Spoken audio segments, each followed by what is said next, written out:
नमस्कार, welcome to interview classes के इस 9th सेशन में आपका स्वागत है। और 9th सेशन में हम पर्सनालिटी डेवलपमेंट के बारे में समझेंगे। इससे पहले वाले जो 8 चैप्टर था उसमें हम पर्सनालिटी के बारे में समझे थे। अब पर्सनालिटी को डेवलप कैसे करना है वो हमें देखना है। तो personality development is the sum total of ways in which an individual reacts and interacts with others. Personality development is actually the development from the organized pattern of attitudes and behaviors which makes an individual distinctive। यही तो हम कर रहे हैं। अभी हम classes को द्वारा पर्सनालिटी डेवलपमेंट का हम प्रयास कर रहे हैं। जो भी हमें कमियां हैं उन कमियों को हम दूर करेंगे और जो अच्छाइयां हैं उनको हमें अपने अंदर इंस्टिल करना है, और इसी को पर्सनालिटी डेवलपमेंट कहते हैं। अगर हम गलत तरीके से बैठते हैं तो हमें सही तरीके से बैठना है। अगर हम गलत तरीके से हाथ रखते हैं तो सही तरीके से हाथ रखना है। अगर हमारा वे ऑफ एक्सप्रेशन ठीक नहीं है तो उस वे ऑफ एक्सप्रेशन को ठीक करना है। अगर मैं इंट्रोवर्ट हूं तो मुझे एक्सट्रोवर्ट बनना है। ये जो चेंज है ना पैटर्न का, बिहेवियर पैटर्न का, इस चेंज को ही हम पर्सनालिटी डेवलपमेंट के नाम से जानते हैं। व्यक्तित्व का विकास होता है इसमें। तो personality development is defined as the process of developing and enhancing one's personality. Personality development helps an individual to gain confidence and high self-esteem. Personality development जैसे जैसे होता जाता है, कॉन्फिडेंस बिल्टअप होता जाता है, जो इंटरव्यू में सक्सेस होने के लिए जरूरी है। पर्सनालिटी डेवलपमेंट कहाँ कहाँ पे काम आता है? पब्लिक स्पीकिंग में काम आता है। कुछ लोग इतने अच्छे तरीके से वक्ता हैं, कुछ लोग इतने बढ़िया ओरेटर हैं कि उनकी बातों का आप पर जादू की तरह प्रभाव पड़ता है। और कुछ सामने आए और पोडियम पर रखे हुए पेपर को पढ़े और चल दिए, कुछ प्रभाव हुआ ही नहीं। बॉडी लैंग्वेज के बारे में देखना है, बिहेवियर कैसा होता है, एंगर मैनेजमेंट करना है, फिजिकल फिटनेस चेक करना है, फूड हैबिट कैसे होता है। कुछ लोगों का फूड हैबिट ऐसा होता है कि देख करके अच्छा नहीं लगता है। तो फूड हैबिट कैसा है और फूड लेने के तरीके कैसे, वो भी देखना है। लर्निंग स्किल कैसी है, रिलेशनशिप स्किल बढ़ाना है, कम्युनिकेशन स्किल बढ़ाना है, और डीलिंग विद प्रॉब्लम्स, ये चीजें जो है पर्सनालिटी डेवलपमेंट के अंदर हम करते हैं। तो पर्सनालिटी डेवलपमेंट होती है तो उससे क्या क्या हो जाएगा? आपका विजन बढ़ जाएगा, प्लानिंग बढ़िया होगी, लर्निंग बढ़ जाएगी, ट्रेनिंग बढ़ जाएगी, ट्रेनिंग से बढ़ता भी है, क्रिएटिविटी बढ़ जाएगी, माइंड की डेवलपमेंट होगा, गोल को अचीव करेंगे, मोटिवेशन हाई रहेगा, और विजन आपका लॉन्ग डिस्टेंट का हो जाएगा, मतलब दूर तक की बातों को आप समझ सकते हैं, सोच सकते हैं। ये पर्सनालिटी डेवलपमेंट का कमाल है। पर्सनालिटी डेवलपमेंट टिप्स है कुछ, कैसे कैसे हम पर्सनालिटी डेवलपमेंट करेंगे उसको हम जानते हैं। Smile a lot. जब टीवी वाले अरुण गोविल का इंटरव्यू ले रहे थे तो उनसे पूछा गया कि आप ही को राम के रोल के लिए रामायण में क्यों चुना गया।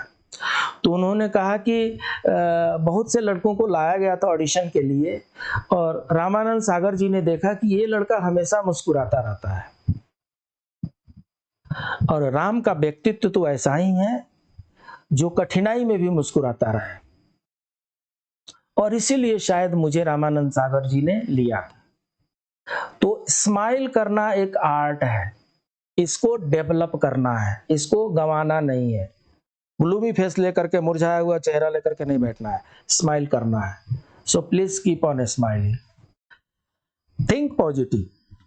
जिनकी पर्सनालिटी डेवलपमेंट ठीक से होंगी, पर्सनालिटी डेवलपमेंट को ठीक करने के लिए हर चीजों को पॉजिटिव सोचना है भाई। रिटेन एग्जाम मैंने दिया है, मैं पास करूंगा, ये मेरी पॉजिटिव थिंकिंग है। डॉक्यूमेंट वेरिफिकेशन होगा, मैंने सब सर्टिफिकेट मैंने सही सही दिया है, मेरे डीडी ऐसी ने साइन करके दिया है कि एमटीएस जो है रिस्पॉन्सिबल पोस्ट पे है, तो मेरा एक्सपीरियंस सर्टिफिकेट सही है, मुझे बुलाया जाएगा इंटरव्यू में, मुझे बुलाया जाएगा, और उसके बाद इंटरव्यू में मैं ये जितने लोग हैं इन लोगों से अच्छा परफॉर्म कर लूंगा, क्योंकि मुझे ये भी आता है, वो भी आता है, ये भी सीख रहा हूँ, वो भी सीख रहा हूँ, डेली क्लासेस अटेंड कर रहा हूँ, रिवीजन कर रहा हूँ। पॉजिटिव थिंकिंग लेके चलना है, चांसेस ब्राइट हो जाते हैं। और नहीं तो मेरा ठीक नहीं हुआ है पेपर, पता नहीं रिजल्ट आएगा कि नहीं आएगा। पता नहीं, मेरा इसेंशियल क्वालिफिकेशन में भी मैंने इग्नू से किया था, तो वो कंसिडर करेंगे कि नहीं करेंगे। एक्सपीरियंस सर्टिफिकेट भी पता नहीं, वो एमटीएस का, एलडीसी यूडीसी का, वो सोचे लेंगे कि नहीं लेंगे। और इसमें तो ये बीआरओ के एडमिनिस्ट्रेटिव अफसर हैं जिनका 11-12 पे स्केल होता है, वो भी इसमें गए जा रहे हैं, तो उनके जगह पर एमटीएस एलडीसी को वो क्यों लेंगे? अरे भाई, ये सब आपका काम नहीं है, ये सब काम आप यूपीएससी पर छोड़ दीजिए। आपका काम ये है कि आप एलिजिबल थे, आपने अप्लाई किया, आप अपीयर हुए और आप सेलेक्ट होने के लिए जा रहे हैं, आप रिजेक्ट होने के लिए नहीं जा रहे हैं, आप शॉर्टलिस्ट होने के लिए जा रहे हैं, आप स्क्रीन आउट होने के लिए नहीं जा रहे हैं। सो हमेशा आपको पॉजिटिव सोच के चलना है कि मैं चल रहा हूं। मैं जानता हूं, एक कैंडिडेट है हमारी चेन्नई की, उनसे जब बात होती है तो वो बताती हैं कि 151 पोस्ट तो बहुत ज्यादा है, मेरे लिए तो सिर्फ एक ही पोस्ट चाहिए, and I will fight for single post. ये कॉन्फिडेंस होना चाहिए और ये पॉजिटिव थिंकिंग होनी चाहिए। इससे आदमी के भीतर मेहनत करने की लगन बढ़ जाती है। सो इसलिए आप लेफ्ट राइट की बातें छोड़ करके और टू द पॉइंट ये लग जाइए कि इंटरव्यू में आपको जाना है, सिलेक्ट आपको होना है, और 151 पोस्ट से और कितना बढ़ जाएगा वो नहीं सोचना है। 151 बहुत ज्यादा है, मुझे तो सिर्फ एक ही पोस्ट चाहिए, मुझे 150 पोस्ट नहीं चाहिए, एक पोस्ट चाहिए और उसके लिए आई विल फाइट। ऐसा पॉजिटिव थिंकिंग होना चाहिए। ड्रेस सेंसिबली, ऐसा जितने लोग आप लोग ड्यूटी जाते हैं, ऑफिस जाते हैं, पार्टी में जाते हैं, सोशल गैदरिंग में जाते हैं, स्कूल में जाते हैं, कॉलेज में जाते हैं, आप ड्रेस पहन करके मिरर के सामने बैठिए। अगर आपके कोई वेल विशर है उनसे पूछिए कि मेरे इस ड्रेस में मैं कैसा लग रहा हूं। सब तरह के ड्रेस सबको अच्छा नहीं लगता, किसी के लिए कुछ ऐसा ड्रेस अच्छा लगता है, किसी के लिए कुछ वैसा ड्रेस अच्छा लगता है। आप थोड़ा देखिए कि आप में कौन सा कलर सूट करता है, टाइट फिटिंग सूट करती है, लूज फिटिंग सूट करती है, कैसा आपका ड्रेस होना चाहिए, इसके प्रति आपको गंभीर रहना है। आपका जो ड्रेस पैटर्न है वो फर्स्ट लुक देता है कि ये आदमी कैसा है। अगर बहुत ही ढीला ढाला ड्रेस पहनते हैं तो लोगों को लगता है ये ढीला ढाला आदमी है, चुस्त दुरुस्त आदमी नहीं है, हर काम ये सुस्त में करेगा, ढीला ढाला करेगा। इसलिए नॉर्मली जो लोग इंटरव्यू में जाते हैं वो फिट ड्रेस पहन के जाते हैं। ऐसे अनफिट किसी का कोट ले लिए, अनफिट किसी का शर्ट ले लिए, वो पकड़ में आ जाएगा, या तो ये ढीला ढाला आदमी है और न तो आदमी तो ठीक ठाक लग रहा है, ड्रेस किसी का लिया हुआ है। तो इसलिए ड्रेस सेंसिबिलिटी अपनी बढ़ानी है। Leave your ego behind. अगर जीवन में विकास करना चाहते हैं तो अपने ईगो को छोड़ दीजिए। मैं ही मैं हूं तो क्या मैं हूं, और आप ही आप हैं तो क्या आप हैं वाली व्यू छोड़ दीजिए, और मैं से हम बन जाइए। हम सब हैं, हम सब मिलकर के ये काम करते हैं। जिस दिन ईगो आपने छोड़ दिया पीछे, आपकी पर्सनालिटी 10 कदम आगे बढ़ जाएगी। Avoid back biting. ये हम में से बहुत लोगों के पास ये बैड बिहेवियर है, और इंटरव्यू में जाए चाहे ना जाए, सोसाइटी में तो रहते हैं ना, तो सोसाइटी में रहते हैं तो पीठ पीछे लोगों की शिकायत करना, इस आदत को छोड़ दीजिए। पीठ पीछे शिकायत करेंगे, कहीं ना कहीं से वो बातें वहां तक कम्युनिकेट हो जाती हैं, तो ये आपके लिए हार्मफुल होगी। ये वन एस्पेक्ट है। अनदर एस्पेक्ट ये है कि आपको आदत बन जाती है ऐसे करने की, तो इसलिए avoid back biting. Back biting करेंगे तो पर्सनालिटी डेवलपमेंट में ऑब्स्टिकल हो जाएगा। हेल्प अदर्स, हमेशा काइंड बनिए, दूसरों को हेल्प करने के लिए हमेशा तैयार रहिए। आपको हेल्प करने वाले लाखों मिल जाएंगे। अगर आप किसी एक को हेल्प करेंगे, आपको हेल्प करने वाले 1 लाख मिल जाएंगे। अगर आप हेल्प नहीं करेंगे, आपको धक्का देने वाले भी 1 लाख मिल जाएंगे। कॉन्फिडेंस, कॉन्फिडेंस तो बिल्टअप होना ही चाहिए। कॉन्फिडेंस कैसे बिल्टअप होता है? प्रिपरेशन से बिल्टअप होता है, रिवीजन से बिल्टअप होता है। बार बार मैं आपको कहता हूं कि आप अपने रिवीजन पर ध्यान दीजिए, आप अपने प्रिपरेशन पर ध्यान दीजिए। प्रिपरेशन अच्छा रहेगा, रिवीजन अच्छा रहेगा, कॉन्फिडेंस अपने आप बिल्टअप हो जाता है। पेशेंट लिसनर, मैनेजमेंट में अक्सर कॉलेजों में सबसे पहले यह बताया जाता है कि to be a good manager you have to be a good listener. सबसे पहले आपको एक अच्छा श्रोता बनना है, अच्छे तरीके से पूरा कंप्लीट होने तक बात सुनना है। कई बार इंटरव्यूअर अभी आधी बातें ही कहे हैं कि हम उसी में जंप करने लगते हैं, गलत हो गया। आपने महाभारत में सुना होगा, अश्वत्थामा मारा गया, इतने पर ही डिसीजन ले लिया द्रोणाचार्य जी ने। नरो व कुंज, वो बाद में कहा गया, उसको सुने ही नहीं, तो सेंटेंस ही इनकम्प्लीट है, मीनिंग ही इनकम्प्लीट हो गया, रॉन्ग हो गया मीनिंग।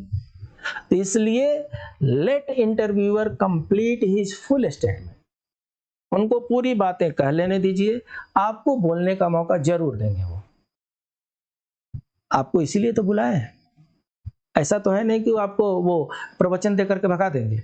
तो इसलिए बी ए गुड लिसनर, अच्छे तरीके से अच्छा श्रोता बनिए। जितने अच्छा श्रोता बनेंगे उतने अच्छे ज्ञानी बनेंगे आप।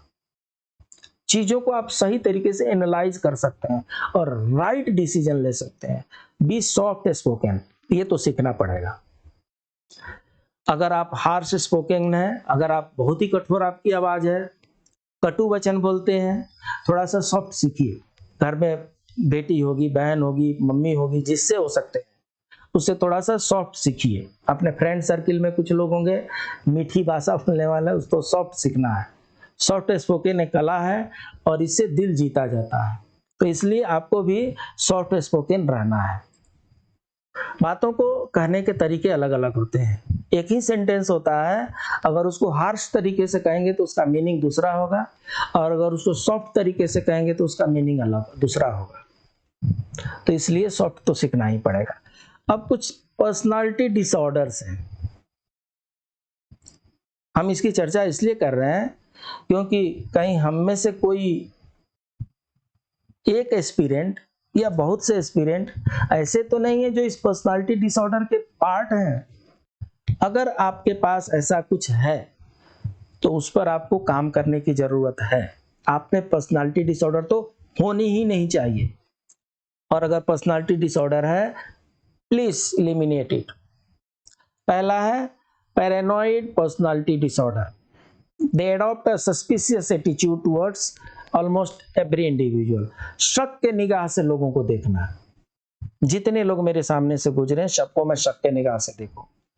मैं ये शक के निगाह से देखूं कि सब चोर होते हैं, सब बेईमान होते हैं, सब करप्ट होते हैं। ये जो मेरी सोचने की जो तरीके हैं, ये पैरानॉइड पर्सनालिटी डिसऑर्डर में आता है। ऐसे लोग पागल होते हैं, दिमाग खराब होता है, ऐसे लोग समाज के दुश्मन होते हैं। Schizoid personality disorder.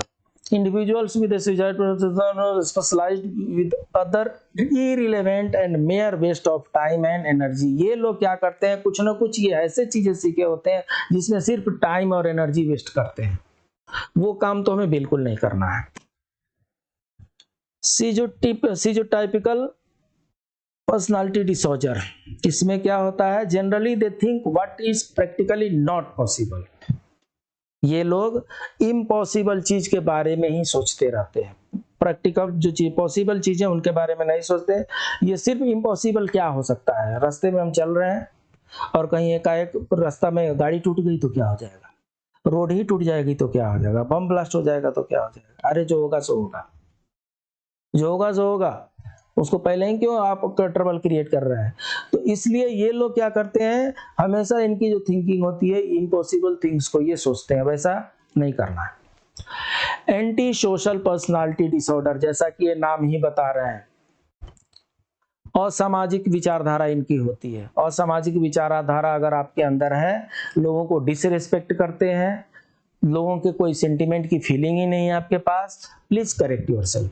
लोगों को नफरत नहीं करना है, लोग आपको नफरत करें ऐसा भी नहीं होना चाहिए। लोगों से जलना नहीं है, लोग आपसे जलें ऐसा भी नहीं होना चाहिए। ये जीलसी टुवर्ड्स अदर्स है, ये जे वाला खराब है जीलस, जेड वाला बहुत अच्छा है, उत्साही होना चाहिए।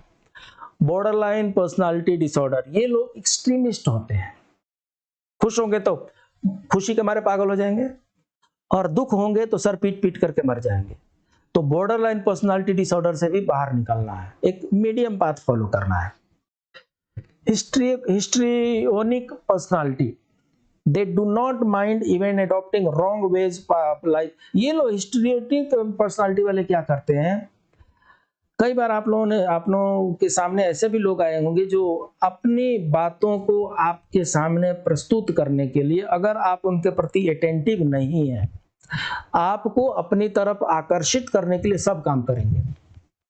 क्लासरूम में डस्टर चला के मारते हुए टीचर को आपने देखा होगा, सर फट जाएगा। तो चौक चलाकर मारते हुए टीचर को आपने देखा होगा, कोई सो रहा होगा, चाहे कोई ध्यान नहीं दे रहा होगा, टीचर अपना पढ़ा रहे हैं, वो कई बार उन्होंने नोटिस किया, उसको इंडिकेट किया, वो नहीं ध्यान दे रहा, डस्टर उठा करके मार दिए उसको। तो ये लोग ऐसे होते हैं जो अपनी बातों को दूसरों को सुनवाने के लिए उल्टे फुल्टे तरीके अपनाने लगते हैं, जो ठीक नहीं है। नार्किसिस्टिक पर्सनालिटी, इसमें क्या होता है, they are only concerned about their own image, pride, social status and are often self obsessed. ये लोग जो होते हैं ये सिर्फ और सिर्फ अपने बारे में सोचते हैं, मेरी प्रतिष्ठा, मेरा इमेज, मेरा सोशल स्टेटस, सिर्फ अपने बारे में सोचना, ये सचमुच का पागलपन है। Avoidant personality disorder, such individuals feel ignorant by others and fear being ridiculous by society। ये लोग, इन लोगों को ऐसा लगता है कि इनको सोसाइटी अवॉइड कर रही है, इनको ऐसा लगता है कि मुझे सब लोग इग्नोर कर रहे हैं, इनको ऐसा लगता है कि इनको सारे लोग डिसरिस्पेक्ट कर रहे हैं, चाहे घर हो, चाहे समाज हो, चाहे वर्क प्लेस हो, ये सारे जगह इनको लग रहा है कि लोग इनको अवॉइड कर रहे हैं। तो ये अवॉइडेंट पर्सनालिटी डिसऑर्डर होता है। डिपेंडेंट पर्सनालिटी डिसऑर्डर, कुछ लोग तो ऐसे होते हैं, पिछलग्गू हो जाते हैं और आप पर इस तरीके से आश्रित हो जाएंगे कि आप नहीं तो उनका कुछ भी नहीं। बहुत से लीडर्स के फॉलोअर्स होते हैं, ब्लाइंड फॉलोअर्स होते हैं। तो ये डिपेंडेंट पर्सनालिटी डिसऑर्डर में क्या होता है, अगर सामने वाला जिस पर आप डिपेंडेंट है किसी कारण से वो ब्रेक हो गया, तो जो डिपेंड है वो अपने आप ही खत्म हो जाएगा। इसलिए आप म्यूचुअल मिला जुला करके चलिए, बाकी लोगों पर भी अपना ठीक ठाक से रखिए। कुछ लोग आपकी जरूरतें पूरा करें, कुछ लोगों की आप जरूरतें पूरा करें, ये सब ठीक है। लेकिन किसी एक पर आप 100% डिपेंडेंट हो जाए और वो अगर किसी न किसी कारण से एलिमिनेट हो जाता है, तो फिर अपने आप को कैसे संभालेंगे। इसलिए डिपेंडेंट पर्सनालिटी डिसऑर्डर से भी बाहर निकलना है। Obsessive compulsive personality, individuals with obsessive compulsive disorder are upset with the discipline, perfection, orderness. ये लोग क्या होते हैं, लकीर के फकीर होते हैं, रूल ऐसे फॉलो करेंगे जैसे इन्हीं के लिए, इन्हीं ने बनाया और इन्हीं के लिए बना है। तो इतने हार्ड एंड फास्ट भी नहीं होना है, एकदम टू द रूल चलना बड़ी मुश्किल काम होता है। ये भी एक अलग से मानसिकता है, ये डिसऑर्डर है। ये जितना डिसऑर्डर है ना, ये कमोबेश ये पागलपन की निशानी है। हम पागल इसलिए नहीं कहते क्योंकि समाज में हमें भी रहना है, अदरवाइज ये डिसऑर्डर जो है ये मेंटली डिसऑर्डर है, एबनॉर्मलिटी है ये। इस एबनॉर्मलिटी को हमें नॉर्मल में कन्वर्ट करना, और नॉर्मल में कन्वर्ट करने को ही हम पर्सनालिटी डेवलपमेंट कहते हैं। तो इस तरीके से अगर इन कमियों को हम दूर कर लें, पर्सनालिटी डेवलपमेंट के ट्रेट्स हमने देखे, हमने टिप्स देखे कि उसके टिप्स कैसे कैसे हमारा डेवलपमेंट होता है, और हमने कुछ पर्सनालिटी डिसऑर्डर भी देखे। उस डिसऑर्डर को अगर हमें आइडेंटिफाई करना है और अगर हमारे पास है तो उसको रूल आउट करना है, उससे बाहर निकलना है और अपने पर्सनालिटी को कुछ इस तरीके से डेवलप करना है कि जिधर हम जाएं उधर हमारी पर्सनालिटी से लोग प्रसन्न हो जाएं। इंटरव्यूअर तो गदगद हो करके और 100 में 90 मार्क्स दे दे कम से कम, मेरिट लिस्ट में ऐसे ही नाम आ जाएगा। फिर मिलते हैं अगले क्लास में, तब तक के लिए नमस्कार।